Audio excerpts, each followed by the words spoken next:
Sir, நான் ஊருக்கு போய் இனியனை பார்த்துட்டு வரவா? சரிங்க, நீங்க வாங்க, நானும் வரேன். சார், நீங்க இங்க இருக்கிற வேலையெல்லாம் முடிச்சிட்டு காஸ்மெட்டிக் ஃபேக்டரிக்கு வேற போகணும்ல. அந்த மாதிரி நிறைய வேலை இருக்கும்னு எனக்கு தெரியும் சார். நீங்க வேலையை பாருங்க, நான் போய் பார்த்துட்டு வந்துடுறேன். உங்களோட வேலை கெட்டு போயிடும் தான் சார் சொன்னேன். ஆல்ரெடி பாட்டி வீட்டுக்கு போயிட்டு வந்தப்பவே பெண்டிங் ஒர்க்லாம் நிறைய இருந்துச்சுன்னு நைட்டெல்லாம் உட்காந்து வேலை பார்த்துட்டு இருந்தீங்க. வேண்டாம் சார், நீங்க உங்க வேலையை பாருங்க, நான் போய் பார்த்துட்டு வந்துடுறேன். சரிங்க தீபா, நீங்க போய் பார்த்துட்டு வாங்க. சரிங்க சார்.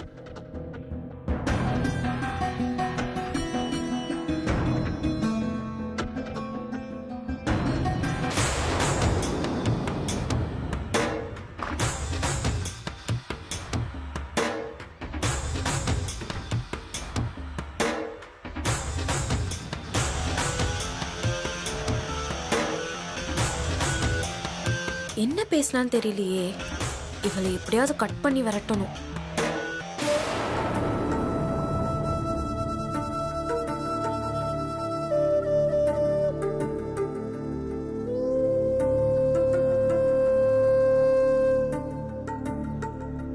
சாமி, என்னால இனிமே ரூபஸ்ரீக்கு பாட முடியாது.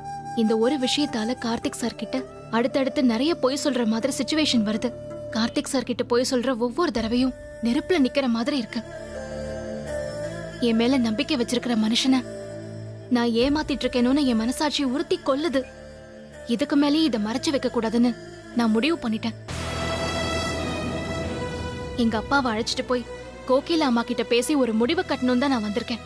இந்த கச்சேரி நடக்க கூடாது. எங்க அப்பா அம்மா கிட்ட கலந்து பேசிட்டு நான் எல்லாத்தையும் கார்த்திக் சார் கிட்ட சொல்லிட போறேன். எந்த பிரச்சனையும் வராம நீ தான் பாத்துக்கணும்.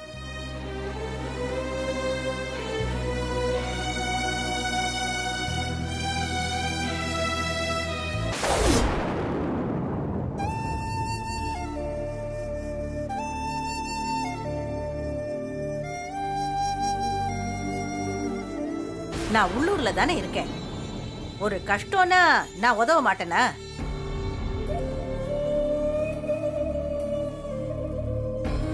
நல்ல மனுஷங்க நீங்க. இனிமே எதுவா இருந்தாலும் தயங்காம கேளுங்க. சரிங்க, அப்ப நான் வரவா?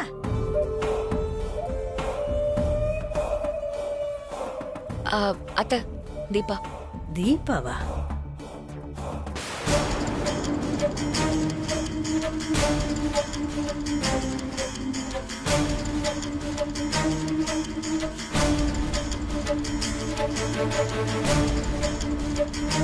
அடடே, ஆயுசு 100 உனக்கு தீபா.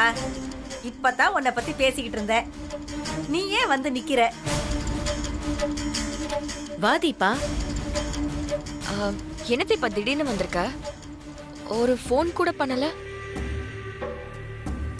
கச்சேரிய பத்தி பேசத்தான் வந்திருப்பா, வேற என்ன? ஏண்டி அப்படி தயங்கி நிக்கிற? உள்ள வா.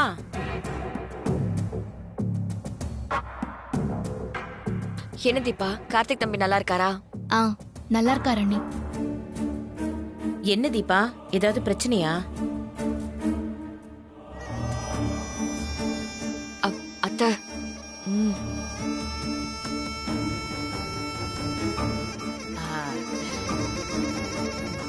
நான் நிக்கிறதுனாலதான் தீபா சங்கடப்படுறா போல. நான் உன் தம்பிய பாத்துட்டு போலாம் தான் வந்தேன் தீபா. பாரு, உடம்பு சரியில்லாம ஆஸ்பத்திரியில சேர்த்திருந்தாங்களாம்.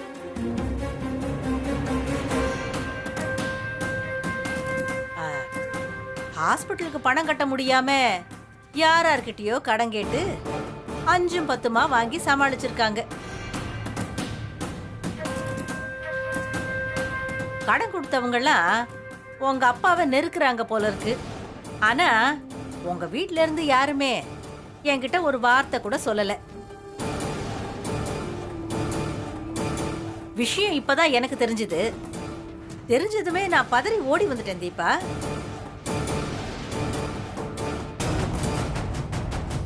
நீங்க பண்ண உதவிக்கு இந்த மாதிரி ஆபத்து நேரத்துல நாங்க உதவ மாட்டோமா? எப்படி எங்ககிட்ட சொல்லாம இருந்தீங்கன்னு தோ இப்பதான் உன் அம்மா கிட்டயும் உன் அண்ணிக்கிட்டயும் சத்தம் போட்டுக்கிட்டு இருந்தேன்.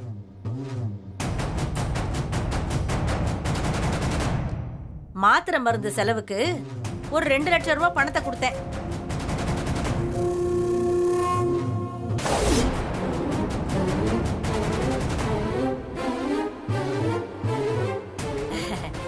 வேற ஒண்ணும் இல்ல,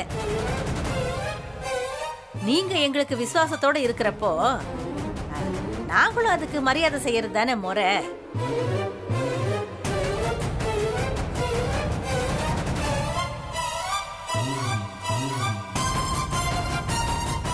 சரி சரி, நீங்க ஏதாவது குடும்ப விஷயம் பேசிக்குவீங்க, நான் எதுக்கு நந்தி மாதிரி நடுவுல.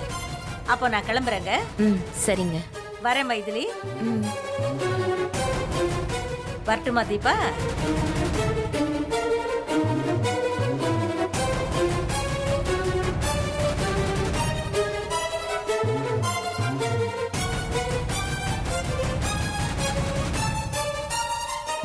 ஏ தீபா, என்னடி திடீர்னு சொல்லாம குழம்பு வந்து நிக்கிற? வீட்டுல எதுவும் பிரச்சனை இல்லையே? ஏமா, நான் வீட்டுக்கு வந்தாலே பிரச்சனைன்னு தான் நினைப்பியா? இல்ல, நீ மாப்பிள்ளை இல்லாம தனியா வந்து நிக்கிறல்ல, அப்புறம் நான் என்னன்னு நினைப்பேன்? நான் இனியனை பார்த்துட்டு போலாம் தாமா வந்தேன். அவரும் வரேன் தான் சொன்னாரு. நான் தான் அவரோட வேலை கெடுன்னு சொல்லிட்டு தனியா வந்தேன்.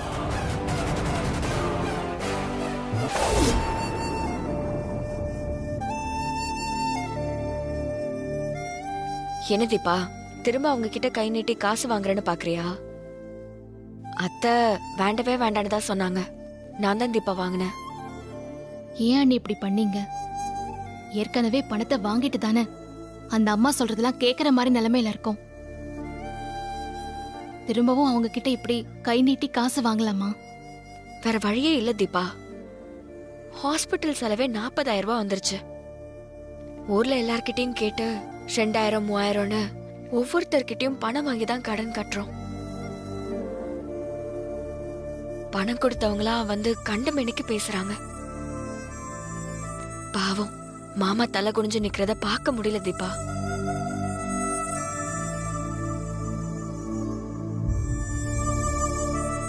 முதல்ல நாங்க வெளியே தலை காட்டணும்னா இந்த கடன் எல்லாம் உடனே அடைக்கணுங்கிற நிலைமை. அதான் நான் வாங்கிட்டேன். ஆமா தீபா, அது மட்டும் இல்லாம இனி எனக்கு 1 வாரத்துக்கு தேவையான மருந்து மட்டும்தான் அன்னைக்கு உங்க அப்பா வாங்கிட்டு வந்தாரு. அதுவும் இப்ப முடிய போகுது.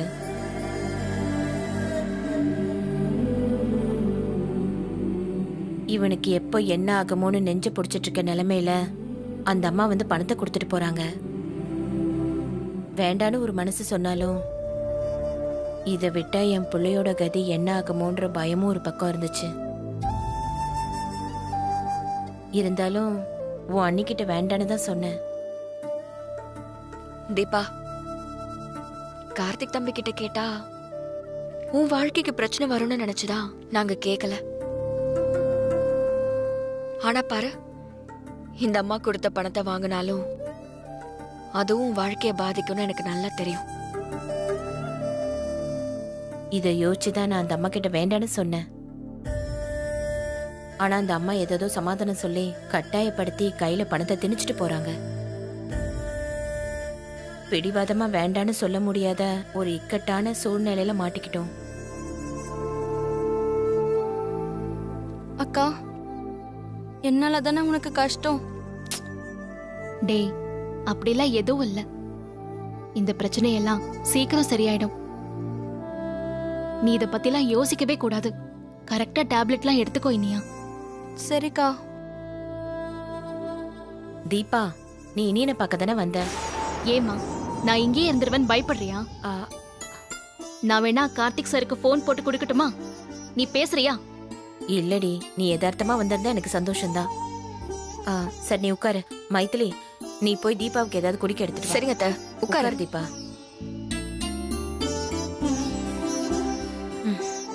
உட்காருடா. அவங்க கிட்ட காசு வாங்கிட்டாங்க. காசு வாங்கிட்டா வேற வழியே இல்ல. பாடிதான் ஆகணும். பாடினா கார்த்திக் சாருக்கு தெரிஞ்சிடும்.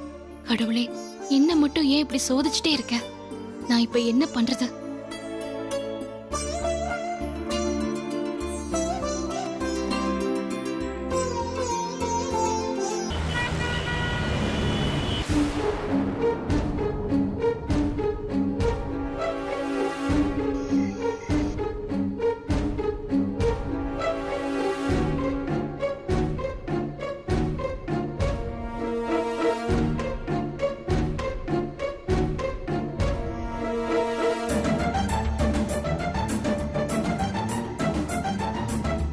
அவளை இன்னும் காணோம்.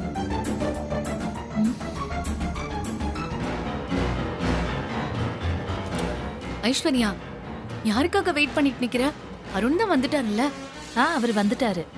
அப்புறம் யாரை எதிர்பார்த்து இப்படி ஹாலுக்கும் வாசலுக்கும் நடந்துட்டு இருக்க? இல்லக்கா, தீபா காலையிலே கிளம்பி போனா, இன்னும் வரல.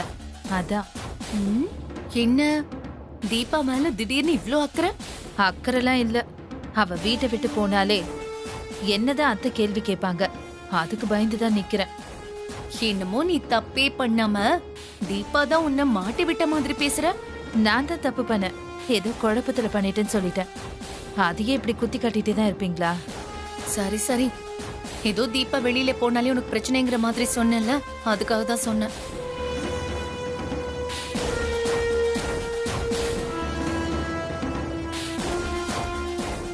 இந்தா தீபாவே வந்துட்டா. உனக்கு இருக்கிற டவுட் எல்லாம் கேட்டுக்கோ. அக்கா என்னக்கா? நீ காலையில கிளம்பி போனியா, இன்னும் காணமேன்னு ஐஸ்வர்யாவுக்கு ஒரே கவலை இல்ல ஐஷு? நான் தம்பியை பார்க்க போனேன்க்கா. அதான் லேட் ஆயிடுச்சு. கார்த்திக்கு தெரியுமா? இல்ல, நீ எப்ப சொல்லிட்டு போவ, எப்ப சொல்லாம போவன்னு ஒண்ணுமே புரிய மாட்டேங்குது. இனிமே நீ என்ன பண்ணாலும் இந்த வீட்ல எல்லாரும் என்னதான் சந்தேகப்படுவாங்க, அதுக்காக தான் கேட்டேன். அவர்கிட்ட சொல்லிட்டு தான்க்கா போனேன். அதான் உனக்கு தேவையான பதில் கிடைச்சிருச்சுல்ல. ஹாலுக்கும் வாசலுக்கும் நடந்து நடந்து ரொம்ப களைச்சு போயிருப்ப, போய் ரெஸ்ட் எடு.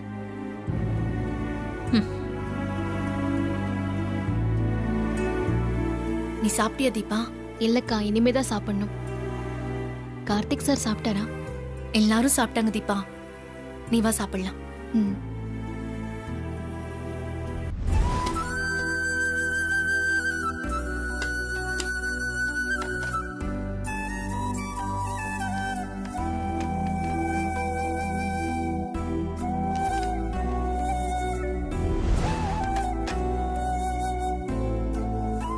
தீபா, ம்?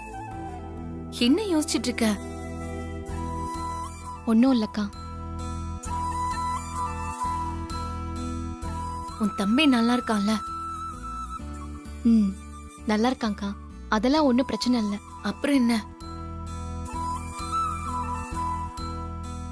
ஏய், என்னன்னு சொல்லு தீபா. ரூபஸ்ரீயும் அவங்க பாட்டியும் திரும்பவும் ஒரு கச்சேரிக்கு என்ன வர சொல்லிருக்காங்கக்கா. என்னது? கச்சேரி கூப்பிடுறாங்களா? என்ன நினைச்சிட்டு இருக்காங்க அவங்க? நீ முடியாதுன்னு சொல்லிட்டல. சொன்னேங்க்கா, ஆனா அவங்க கேட்கவே இல்ல. மிரட்டுறாங்கக்கா. என்ன மிரட்டுறாங்களா? இதுன்னு பெரிய தொல்லையா இருக்கு. தீபா, இதுக்கு மேல நீ எதுக்கும் பயப்பட வேண்டாம். நீ முதல்ல கார்த்திக் கிட்ட எல்லாமே சொல்லிடு. இந்த கச்சேரியை ஏற்பாடு பண்ணிருக்கிறதே கார்த்திக் சார் தான்.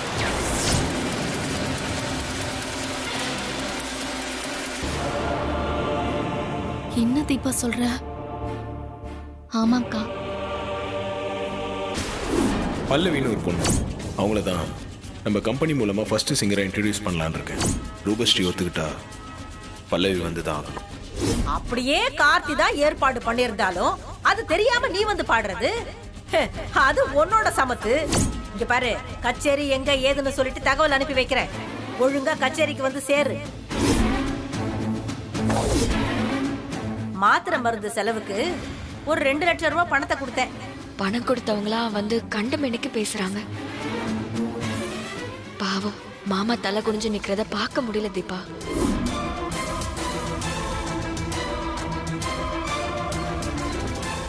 என்ன தீபா இது? இந்த பிரச்சனையை முடிக்கலாம்னு நினைச்சா திரும்பவும் ஆரம்பிச்ச இடத்துலயும் போய் நிக்குதே.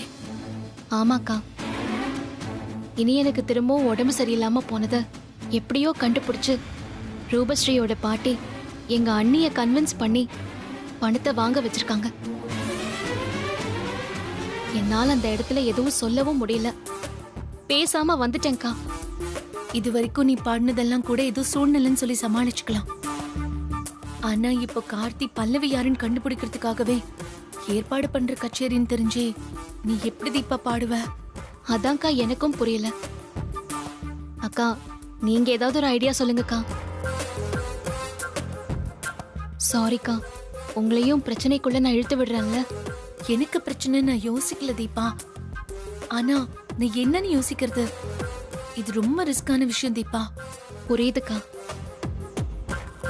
நான் கச்சேரியில பாடுறதுக்கு ஐடியா கேட்கல. இந்த கச்சேரி நடக்காம எப்படியாவது தடுத்து நிறுத்தணும்க்கா. அதுக்கு தான் நான் ஐடியா கேக்குறேன்.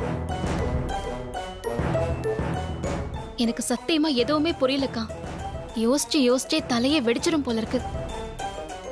இரு தீபா, யோசிப்போம். ஏதாவது ஒரு வழி கிடைக்கும். சரி, நீ முதல்ல சாப்பிடு. சாப்பிடு தீபா.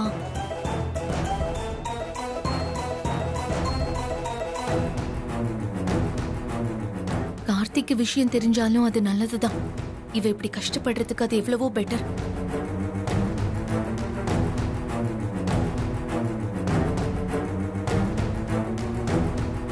நான் உனக்கு கண்டிப்பா ஹெல்ப் பண்றேன் தீபா. நீ தைரியமா இரு.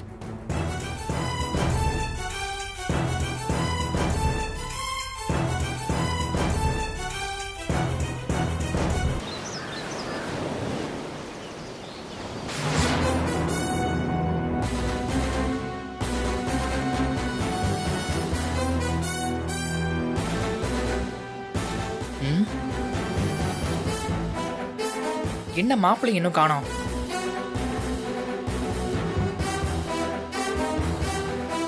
தீபா, சார், நீங்களும் வாங்க. பல்லவி பார்க்க வேண்டாமா?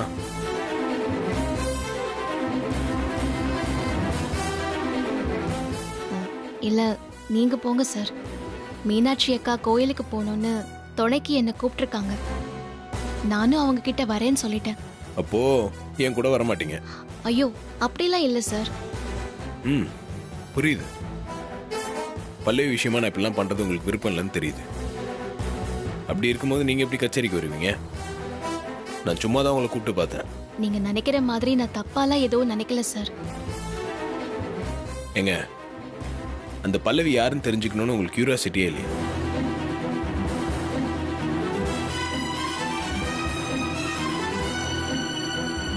என்னங்க? ம், இருக்கு சார். அப்புறம் என்ன, வாங்க. ஆ, அது நீங்க பல்லவியை மீட் பண்ணிட்டா அவங்க வாய்ஸ் ரெக்கார்டிங்க்கு நம்ம ஸ்டுடியோக்கு தானே சார் வரணும். அப்ப நான் அங்க பாத்துக்கிறேன் அவங்கள.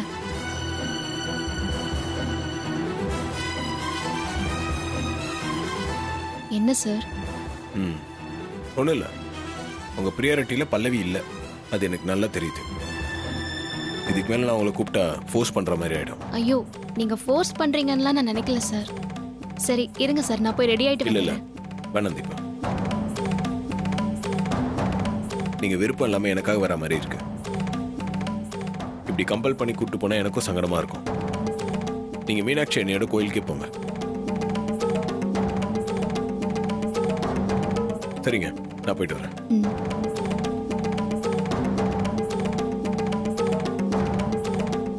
நீங்க எப்படிலாம் கவனமா அடுத்தவங்க மனசை அறிஞ்சு பேசுறீங்க சார். ஆனா நான் உங்ககிட்ட பொய்யா ஏதேதோ ரீசன் சொல்லிட்டு இருக்கேனே சார். என்ன மன்னிச்சிருங்க சார்.